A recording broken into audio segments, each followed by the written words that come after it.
नमस्कार दोस्तों, hello everyone. एक और वीडियो में आपका स्वागत है। जैसा कि आप जानते हैं, हम लोग ज्योग्राफी की डे वाइज सीरीज चला रहे हैं टॉप 500 एमसीक्यू की, जो आपके सिलेबस ज्योग्राफी के पूरे सिलेबस को प्रिपेयर करवाने में और रिवाइज करवाने में ये सीरीज आपके लिए पर्याप्त है। तो इस सीरीज को अच्छे से फॉलो करिएगा। साथ ही साथ अगर आप हमारा कोई भी पेड ग्रुप ज्वाइन करना चाहते हैं तो इन नंबर्स पे आप कॉन्टैक्ट करके पेड ग्रुप ज्वाइन कर सकते हैं। चलिए हम लोग इस वीडियो को स्टार्ट करते हैं और देखते हैं पहला क्वेश्चन क्या है। What was the first Indian product to get GI tag in 2004-5?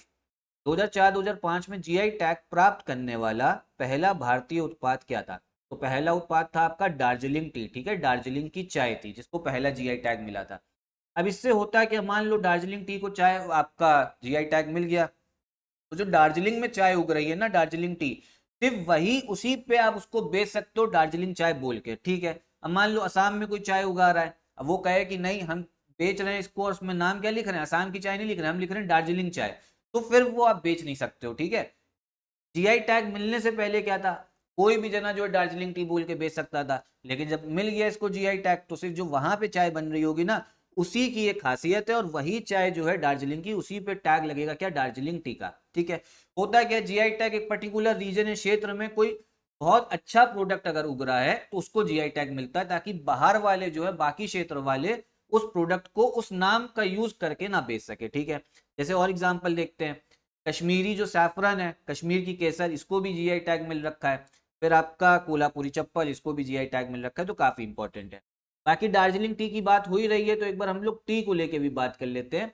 Bharat में जो चाय की इंडस्ट्री है, टी की इंडस्ट्री है, उसके बारे में बात करते हैं। ठीक है, वर्ल्ड में सबसे बड़ा चाय का प्रोड्यूसर है आपका चाइना, ये ध्यान रखिएगा।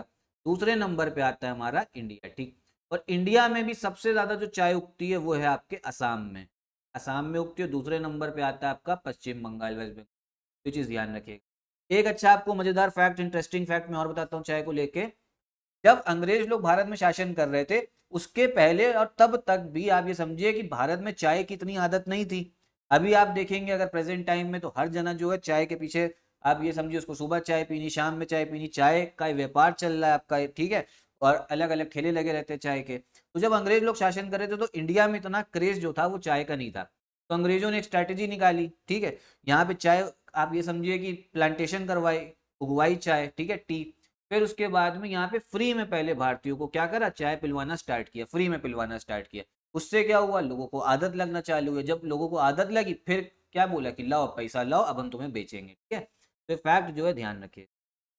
आगे चलते, आगे देखते क्या बोला जा रहा है। Katarni rice has GI tag of which state? Katarni चावल किस राज्य का जीआई टैग है? तो ये है आपका बिहार का। ठीक है, तो ये किसका है, बिहार का। आप देखिए ये फैक्चुअल क्वेश्चन है, फैक्चुअल क्वेश्चन जो है ध्यान रखना है। ठीक है, सबसे पहले किसको मिला था, वो दार्जिलिंग टी को। कटारनी राइस कहाँ का है, वो आपके बिहार का। और जीआई टैग मिलता कितने समय के लिए मिलता है, आपके 10 साल के लिए।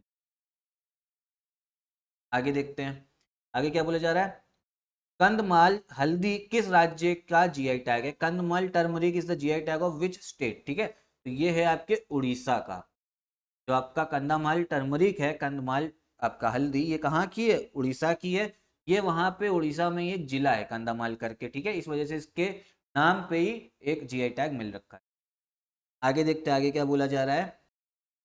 Kakrapar project is situated on which river? Kakrapar परियोजना किस नदी पर स्थित है? तो ये है आपकी ताप्ती नदी पर स्थित। ठीक है, ध्यान रखिएगा। ताप्ती नदी का ही दूसरा नाम तापी नदी, तो कंफ्यूज ना होइए आप लोग। अब ये निकलती कहाँ से, ये निकलती है आपके मध्य प्रदेश से। टोटल 3 राज्यों में बहती है। आपके मध्य प्रदेश हो गया, फिर आपका महाराष्ट्र हो गया, और गुजरात हो गया। ठीक है, फिर आपका गुजरात का एक बहुत फेमस शहर है सूरत, ये वहां से भी बहते हुए जाती है। और सूरत शहर में ही एक गांव है, सूरत जिले में ही, वहां पे ही बन रखी है काकरापार डैम। किस पे, ताप्ती नदी पे। ठीक है, ये चीज जो है फैक्ट आपको ध्यान रखना है।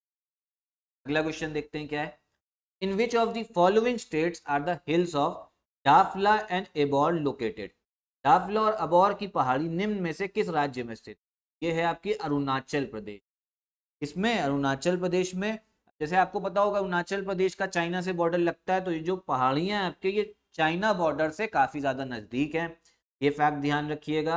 और साथ ही साथ अरुणाचल प्रदेश की राजधानी कैपिटल क्या है? कैपिटल है इसकी ईटानगर। ये मैं इसलिए बता रहा हूँ क्योंकि आप लोग भूल जाते हो।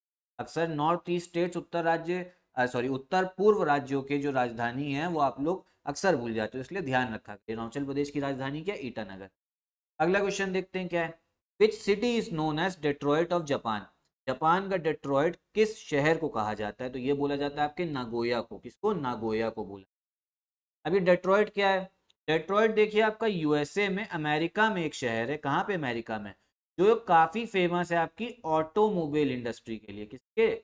ऑटोमोबाइल। ऑटोमोबाइल क्या होता है? जो चार पहिया वाहन वाला आपकी इंडस्ट्री होती है ऑटोमोबाइल, उस इंडस्ट्री के लिए डेट्रॉइट जो है बहुत फेमस है। यहाँ काफी सारी कंपनीज है। एक एग्जांपल में आपको डेट्रॉइट का देता हूँ, फोर्ड। फोर्ड आपने सुना होगा, फोर्ड जो कंपनी है वो कहाँ है? डेट्रॉइट पे है। ऐसे ही आपकी जापान में भी ऑटोमोबाइल इंडस्ट्री जो है, चार पहिया वाहन वाला आपका उद्योग काफी ज्यादा है। और किस जगह पे? नागोया में। इसी को बोला जाता है डेट्रॉइट ऑफ जापान। ठीक। अब आपका जापान में अगर आप एग्जांपल के तौर पर समझे, कुछ कुछ कंपनीज हैं, ये आपको पता होना चाहिए, ठीक है, क्योंकि जो आपका इकोनॉमिक ज्योग्राफी एक जो आपका टॉपिक है ना, इससे भी काफी क्वेश्चंस बनते हैं एग्जाम में। जैसे अब जापान में कौन कौन सी कंपनी है एग्जाम्पल के तौर पर समझते? टोयोटा। टोयोटा है, ठीक है। टोयोटा की गाड़ियां आपने सुना होगा, एक गाड़ी बहुत फेमस है फॉर्च्यूनर, लोग बहुत पागल रहते हैं उसके लिए, फॉर्च्यूनर के लिए, तो वो आपने सुना होगा टोयोटा की। और भी बहुत सारी इसमें कंपनी, जैसे निसान हो गई एक, ठीक है। होंडा सुना होगा आपने, होंडा की, फिर सुजुकी, ये सब कहाँ की? जापान की। चलिए आगे देखते हैं, आगे क्या बोला जा रहा है। Baul and Jatra folk dance is related to which state? Baul तथा जात्रा लोक नृत्य का संबंध किस राज्य से है? तो इसका संबंध है आपके पश्चिम बंगाल, वेस्ट बंगाल, ठीक है। अब देखिए फोक डांस लोक नृत्य क्या होता है।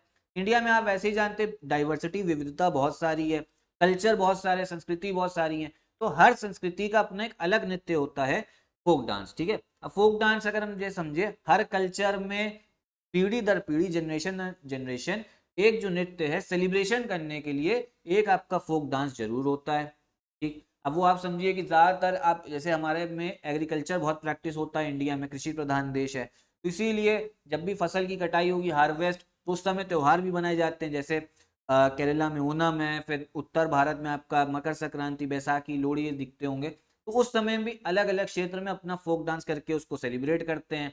शादियों में भी फोक डांस होता है। जैसे एग्जाम्पल के तौर में मैं आपको बताऊं, भांगड़ा आपने सुना होगा, भांगड़ा, ठीक है। भांगड़ा जो है फोक डांस लोक नृत्य है, ये आपका पंजाब का, ठीक है। तो ऐसे कर करके हर राज्यों के अपने अलग अलग फोक डांस हैं। ये वाला कौन सा? बाउल तथा जात्रा, ये है आपके पश्चिम बंगाल। आगे देखते हैं, आगे क्या बोला जा रहा है। Those who suffer from pneumoconiosis, ठीक है, क्या बोला जा रहा है? Pneumoconiosis work in the following industries. Pneumoconiosis से वे ग्रसित होते हैं जो निम्न उद्योग में काम करते हैं। तो ये जो बीमारी है कहाँ पे होती है? आपके माइनिंग क्षेत्र में, खनन क्षेत्र में होती है, कोल माइनिंग, कि वहाँ पे धूल वगैरह और पॉल्यूटेंट वगैरह आपके काफी ज्यादा होते हैं। तो ये बीमारी जो लोग वहां काम कर रहे होते हैं उनको बहुत ज्यादा देखी गई है। कौन सी? न्यूमोकोनियोसिस। अगला क्वेश्चन देखते हैं क्या है। Lepcha tribe is related to which state? Lepcha जनजाति का संबंध किस राज्य से है? तो ये संबंध है इसका, ये कहाँ आपको मिलेगी जनजाति? ये मिलेगी आपको सिक्किम में। कहाँ मिलेगी? सिक्किम में। और सिक्किम में भी बहुत एक फेमस पहाड़ है आपका, कौन सा? कंचनजंगा। कंचनजंगा, कंचनजंगा के पास में, ठीक। अब कंचनजंगा की बात हो रही है, तो कंचनजंगा वर्ल्ड का तीसरा सबसे ऊंचा पहाड़ है, थर्ड हाईएस्ट पीक है। पहला तो आप जानते ही होंगे, कौन सा है? माउंट एवरेस्ट, ये भी ध्यान कर लीजिए, रिलेटेड फैक्ट है। दूसरे नंबर पे आता है आपका केटू। अब ये केटू कहाँ पे? केटू देखिए, जो गिलगिट बल्तिस्तान का रीजन है, ठीक है, जो इस समय पाकिस्तान ने इलीगली ऑक्यूपाई कर रखा है, ठीक है, वहां पर पड़ता है। जम्मू कश्मीर, पूरा जम्मू कश्मीर लद्दाख हमारा है, ठीक, ये हमें पता है।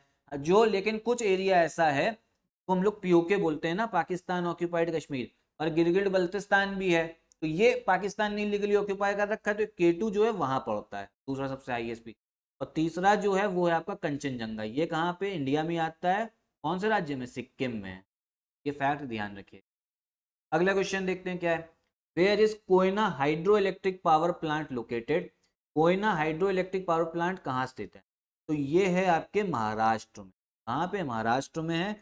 एक नदी है महाराष्ट्र में जिसका नाम कोयनई है, ठीक है।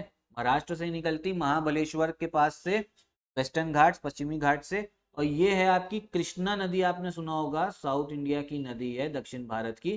तो कोयना जो है वो कृष्णा नदी की एक सहायक नदी है, एक ट्रिब्यूटरी है। तो ये फैक्ट आपको ध्यान रखना है। यहीं पे एक डैम बन रखा है, काफी बड़ा डैम है ये, महाराष्ट्र में कोयना नदी पे बन रखा है, ठीक। ये थे आपके क्वेश्चंस। इस वीडियो के जो भी रिलेटेड फैक्ट और कंसेप्ट था वो मैंने आपको सब समझा दिया है। यहीं पे मैं वीडियो भी खत्म करता हूँ। अगर आपको पसंद आई हो तो लाइक करिएगा, चैनल सब्सक्राइब। नमस्कार।